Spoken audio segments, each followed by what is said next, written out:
STEMilyK, your hostess to the world of STEM, and today I'm here with Miss Elting, who is the CEO of TransPerfect. Hi STEMilyK, how are you? I'm great! Thank you so much for having us, and we'll begin with the questions. So first, could you talk a little bit about your background and what types of education and subjects were you interested in as a child? Okay, great. Well, I grew up in a few different countries. I started in New York, and then when I was 8, I moved to Portugal. Then when I was 10, I moved to Toronto. And during that time, I studied languages and developed a real love for languages. So I studied Portuguese, French, Spanish, and Latin, and absolutely loved languages. That's great. So how did this love of languages affect what you chose to pursue as you got older with college and other education levels? Sure. So languages were my love. As I said, I ended up living in those 3 countries, and then I went off to college, went to college in Connecticut, and then I still loved languages. And as a result, I did my junior year in Spain, and then right after college, I worked in Venezuela, and all the while, loving school, loved learning, but really had a love for languages, but didn't think it was very practical. What can I do with a language degree? And people would say things to me like, "Oh, well, if you major in languages, you'll be a teacher." And I thought, well, I love business. One thing about my upbringing, and I can talk about my parents a little bit. I have the most amazing parents. That's great. They were, and still to this day are, amazing mentors to me. And I started working very young as a result. They taught me to be self-sufficient and to work hard. So during this time, growing up, I was working, started working at age 10, had all kinds of jobs, and as a result of all those jobs, I realized I loved business. So as I'm back to the language thing, I thought, well, I love languages, but I love business. How can I combine the two? And of course, that's what led to my ultimately starting TransPerfect. So could you talk about how you started TransPerfect? Where did you get the idea? And maybe some of the beginning stages, were there any challenges, and how did that really go? Sure. Okay, well, so as I said, I lived at that point, by the time I was 21, in 5 countries. I loved languages, and right after living in Venezuela, I was coming through New York, visiting my sister, and I found out about a translation company. And my sister said, you love languages, there you are looking for a job back in the U.S., why don't you call up this translation company? And at the time it was owned by Ogilvy and Mather, the ad agency, so I gave them a call, and I said, are you looking for anyone? And they said, maybe. So I went in, and actually it was a fascinating place. There I walked in, and this was in 1987, and it was really before the technology had come into the world in a big way. And there was a Macintosh computer on every desk. Wow, this is very high tech. And this company at the time was the largest translation company in the world. It was about 90 people, and so I went in there, and I was actually interested in a job in sales, but they didn't have any. So I said, okay, well, I'll start in production, and then may I move into sales? And they said, yeah, that could work. So I ended up getting a job there, and that was the beginning of my experience learning about the translation industry. I ended up working there for almost 3 years, absolutely loved it. I was first in production and then in sales, and I got to know the industry, and I had all kinds of thoughts about how it could be done better. So went back to school, got my MBA, and upon graduating, or shortly after graduating, rather, I decided to start TransPerfect. And there's another little story there, because I didn't just start TransPerfect. I had another experience that led me to start TransPerfect. So, with starting your own company, I think oftentimes many girls have these great ideas, but have no idea how to put those ideas into practice. So, how did you find that experience, and what were some of the beginning challenges that TransPerfect experienced? Sure. Well, I was fortunate because, as I said, I had worked at another company, which at the time was the largest in the industry, about 90 people, and I really learned the production side, basically how we take the jobs from start to finish, and then I moved over to the sales side, and was dealing with clients directly. So I learned the basics of the industry. So that was very helpful, having 3 years experience in the industry. And then after getting my MBA, I had the practical business, or the more practical, not practical business experience, the educational business experience, or business knowledge. So how did I put it into practice? I mean, well, it was an interesting time. I started out of a dorm room, NYU dorm room, because I had just finished NYU business school, and just focused on selling, because revenues are key. When you're starting a company, if you don't have the revenues, you can't pay the bills. So just made hundreds of phone calls a day, sent out thousands of letters a week to potential clients, and brought in business. And then got it done. And I had a sense of how to get it done from my experience at the translation company. So could you talk more about what TransPerfect does today, and what are some of your day in and day out responsibilities, work schedule, things like that? Sure. So, and as I said, I started the company because I absolutely loved the industry. And by the way, the reason I wanted to start it is there was a real gap between what clients needed in the industry and what was available. Back then it was enough to be a translation company, but I wanted to create a better one with the highest level of service, with top-of-the-line quality, and that's why we started it. But as far as what we do, day in and day out, is we help companies go global. We help them communicate in other countries. We do work from everything from pharmaceutical companies to financial institutions to law firms. We do everything from an annual report into 20 languages for a Fortune 500 company to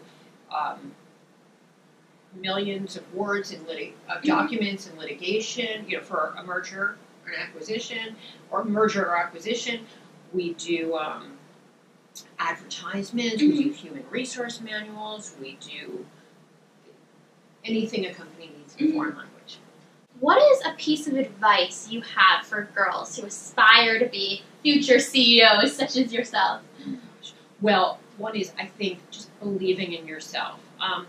My parents, as I said, were wonderful mentors, and they said to me, don't ever be financially dependent on anyone, including a man. So, first of all, take care of yourself, be self-reliant and self-sufficient, and then believe in yourself, believe in your ideas, have confidence, and don't let, as far as advice, don't let other people take credit for your ideas.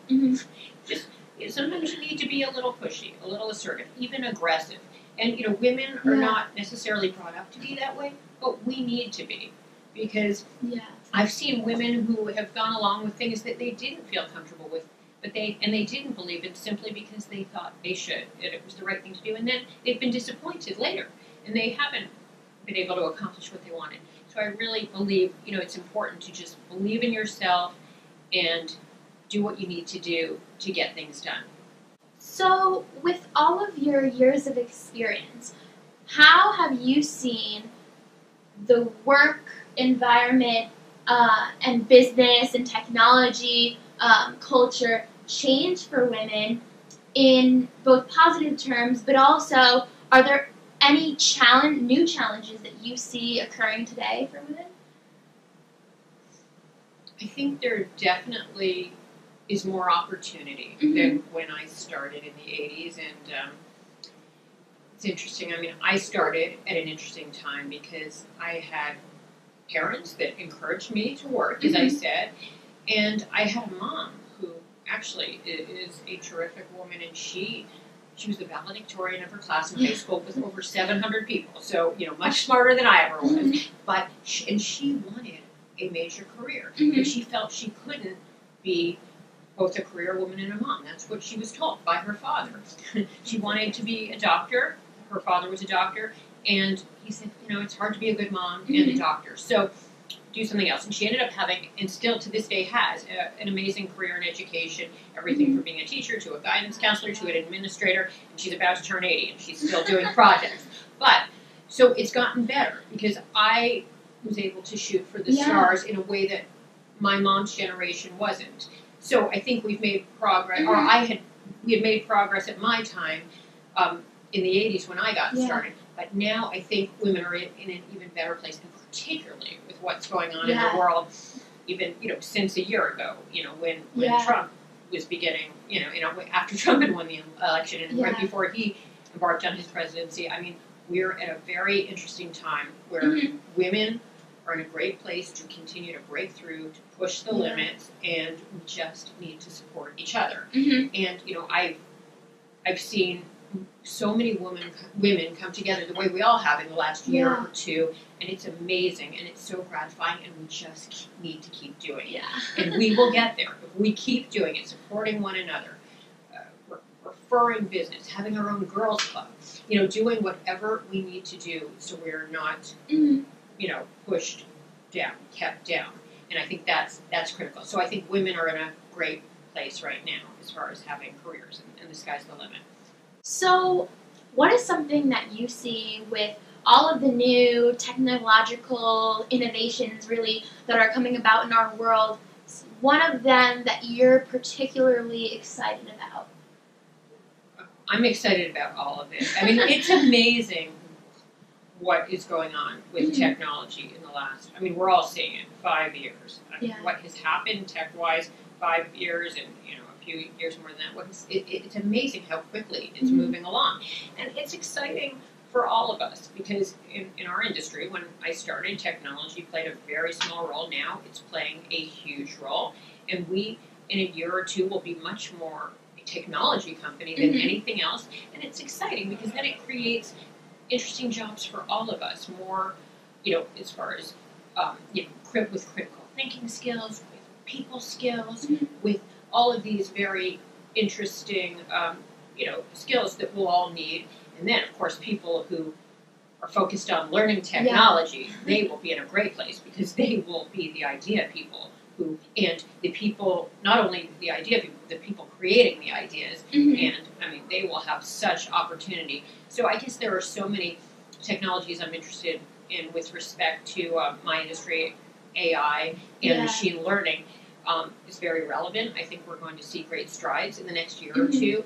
And our company, what we do is we help the world communicate, and we will be in a better place to do that with technology and still use all of our skilled linguists and people who have a role, but just have a role using the technology and advancing the technology. So it's a very exciting time. So, what would you say to a girl who might not feel like they can pursue an education in the STEM fields or in business or another field due to feeling like they might be one of few or might face a certain setback because they're a girl?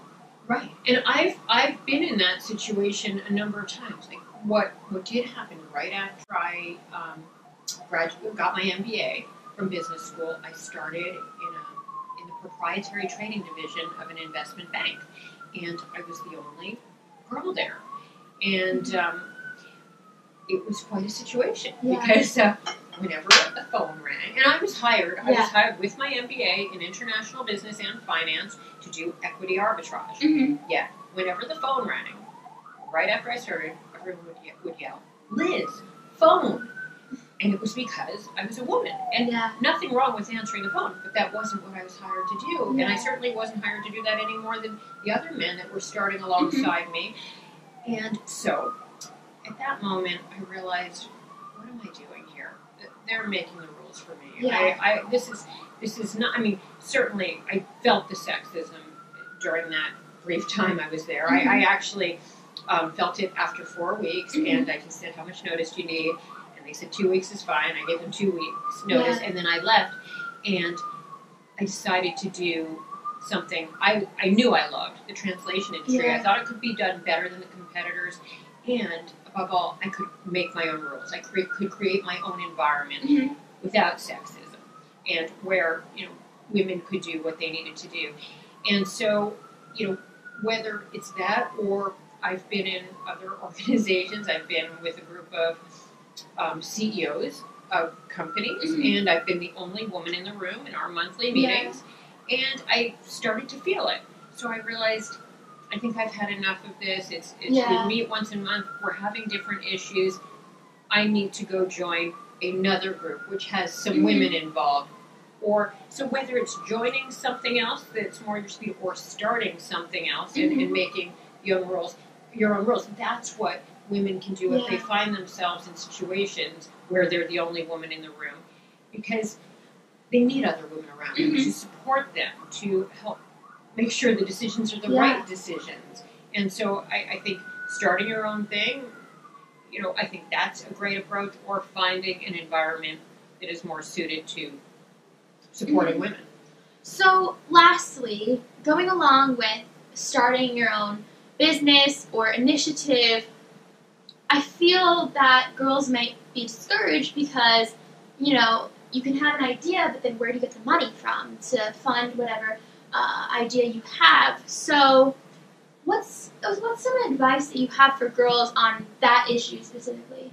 Yes. No, and you're right, and I've definitely heard about that can be an issue, that men have an easier time getting funding, and particularly in Silicon Valley, right, in technology, and we need to change that. There are a few groups that focus on funding women, right, venture capital firms. There are a number, and we need more of those, and we need more women making these decisions, and I think that's absolutely critical. So I guess there are such organizations, and we need more of them. And I think that's very important. Well, I want to thank Miss Elting for taking the time out of her day to be with us. And again, I'm STEMilyK, your hostess to the world of STEM. Bye. Bye. Thank you so much, Emily.